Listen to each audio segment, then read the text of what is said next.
How's it going?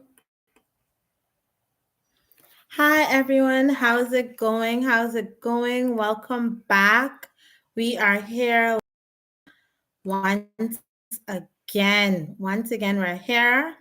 Just taking advantage of this opportunity just to share with you guys another training. Another training today. Hope everyone is doing well. This is your girl Taria here from Restoria Solutions. And, I just want to encourage everyone that we're looking for it as we about to end 2024. We want to enter into 2025 strong. We don't just want to be sinking. We don't just want to be surviving, but we want to be thriving. And we want to thrive financially. We want to get out of the loopholes and get off of the hamster wheels and break cycles so that we could be generational curse breakers and we could bring wealth and we could walk in the freedom of it. So today I just want to encourage you on and just talk to you on the topic comparison is a killer. Compromising is a killer. It's a financial killer. So let me tell you a little story. Picture this. You've been working hard, saving your money, and sticking to your budget. Then one day, you're strolling through social media and you see your friend, maybe a neighbor, maybe your cousin, your long term schoolmate. And guess what? You see them on this luxurious, beautiful, awesome vacation. Or you're there with them in the mall and they're just shopping away free, spending all the money. You're watching them travel from place to place, all the nice, sexy, luxury places. You're watching them go to Italy, to Africa, Greece, France, wherever. And suddenly your mind starts racing. Why can't I have that too? Before you know it, you're swiping your card for something you did not need or something that you weren't even able to afford just to keep up, just to have the image, just to look like everybody else. We've all been there, and it starts with one small compromise. But here's the truth: compromise is a killer. Whether you believe it or not, it's a financial killer. Let's take a look at the Garden of Eden. In Genesis chapter 1, we see how Satan tempted Eve. He didn't outright demand rebellion, he planted seeds of comparison. God, did God really say? If you do that, you'll be like God. So he was comparing Eve with God, and it had to be in something about God that Eve must have desired, that she wanted to partake in the temptation that made her, that Satan could have used against her. And for us, it's just seeing someone with a nice bag, a nice fancy car. You might look at their place where they live. And it starts with those covering aspects that causes us to walk into a financial trap. Eve believed she was missing out, even though she had already had access to God's abundant provision. She compromised. She took the fruit, and we're still here today feeling the ripple and the effects of it.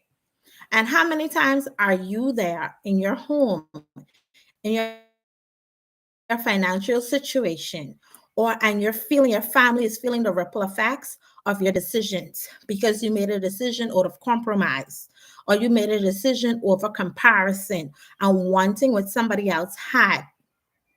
Don't allow this to be your truth. Don't walk into this financial trap that is only going to imprison you, not just you, but your children. Is going to imprison your your future generation. You know, the Bible says, through knowledge are my people delivered. But when we lack knowledge, the enemy takes advantage over us. Satan, the devil, and his troops, they take advantage over us. So here's what I want to say to you today. This is what I want to say to you today. And it's not about how compromise seeks and it isn't just about how compromise seeks into our finances too. Comparison leads to compromise, and compromise leads to chaos. It leads to chaos. I remember I had a friend, um, and because of comparison and it caused her to compromise. And because of the compromise, she was found in a a not so good position, a not so good position. And her finances cost it because now she was comparing herself to the life of other people and wanting that and desiring that. And as a result of that, she compromised, which then led to her going to prison. Yes. So we want you to break free from compromise using these three C's. Clarity. Like Eve, we need to stop and evaluate what's truly important. Ask yourself, what does financial freedom means to me? It's different from everybody on every different level. Some persons live, they want to be able to, hey, I want to be able to pay my bills and not have to worry about that. Some persons want to, I want to do more than pay my bills. I want to be able to sow seeds. Some persons want to be like, I want to impact the world. So what does financial freedom look to you? You know your number. Write it down. Write down your number. Financial freedom may be that I don't want to be in debt anymore. I don't want to owe anyone anything. Like the Bible say, owe nobody nothing but love. You may be in that position where, you know what? I don't want to owe anybody anything except love. Then ask yourself, what do I want my life to look like a year from now, 5 years from now, 10 years from now?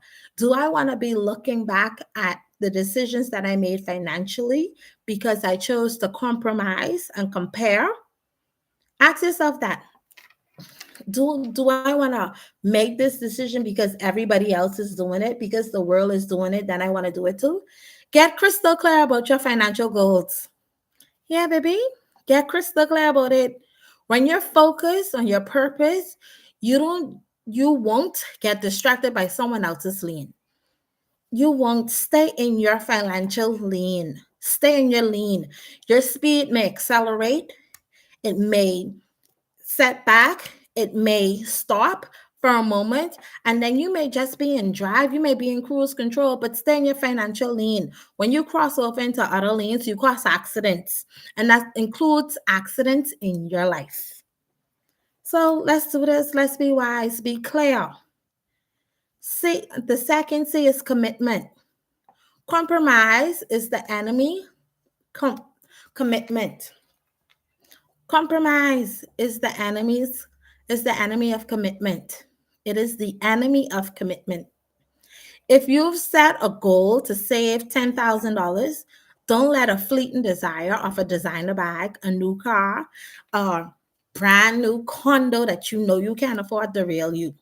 Write down your goals, revisit them daily, and pray over them. Keep yourself anchored to the bigger picture. Terry Seville says, what you behold, once you keep it in your face, what you behold, you will walk into. So write your financial goals, put it on a tablet, put it someplace where you could see it, and that will help you to stay committed to the cause, to help you stay focused, laser focused. That's what we want to do. Be laser focused and don't walk into the trap of the comparison and the compromise of your finances being killed. Thirdly, courage. Courage, that word courage, God told Joshua, be strong, very courageous. Choosing to live within your means takes boldness. Choosing to say no when you really want to say yes takes boldness. Choosing to walk away when you really want to purchase that item, that takes boldness and that takes courage. The world will pressure you to treat yourself. Every day is a treat. Or keep up with the Joneses. Listen, do not fall into this deadly trap. But you need to stand firm. Stand firm. Courage means saying no today so you could say yes to the future you deserve. It's being able to say no now so you could be able to say yes later. And that doesn't make you a bad person. That doesn't make you an ill person. That makes you the person of boldness so that you could be healthy and your wallet could be healthy so that you could be able to do more when more is required of you. So here's the good news. Here is the good news. Now that we've dabbled that down and I've beaten that in your head, here is the good news. There is good news. Yes, Coach Taria got you. There is good news. God has already equipped you to live abundantly and debt free. Deuteronomy 28:12 tells us, the Lord will open the heaven, the storehouse of his bounty. And it goes on, you will lend to many nations, but borrow from none. That's his promise to us when we follow his principles. But to get there, we must guard our hearts and stop compromising. Eve lost sight of what she had because she focused on what she thought she was missing. Don't let the same trick derail you financially and prevent you from walking into your financial freedom. So today I want to challenge you. I want to challenge you to take inventory of your financial decisions. Ask yourself, where have I been compromising?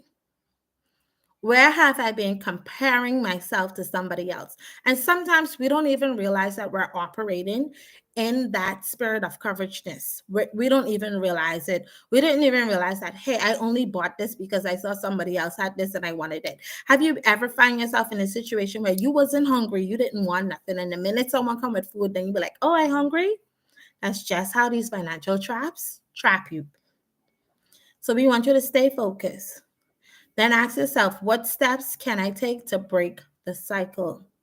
What steps can I take? It might mean creating a stricter budget, deleting those shopping apps, or simply choosing gratitude over envy. I find that gratitude is very powerful.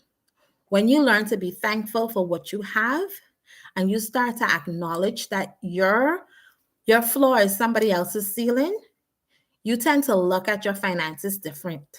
You tend to look at your situation different. You tend to look at everything from a different perspective. So I would encourage you, change your perspective. Change your perspective. And yeah, you may say, hey, I don't have nothing, but what you have is more than what somebody else has. And everything is subject to change. So if you could be thankful now with where you're at, imagine when you get even greater. So, friend, listen to me. Compromise may be a killer, but clarity, commitment, and courage will resurrect your dreams. You've got this, and I'm here cheering you on every step of the way. Remember, God believes in you more, and I believe in you too. Let's reign over our finances, honor God with our money, and step into the wealth and freedom He has promised us. You got this. So, if this video has helped you in any which way, like, share, and subscribe so that you won't miss any future, that you won't miss any content in the near future, and that you'll be the first one to get it when it comes out. So thank you guys for coming in today. Have an awesome evening. I love you, and we will chat later. Bye.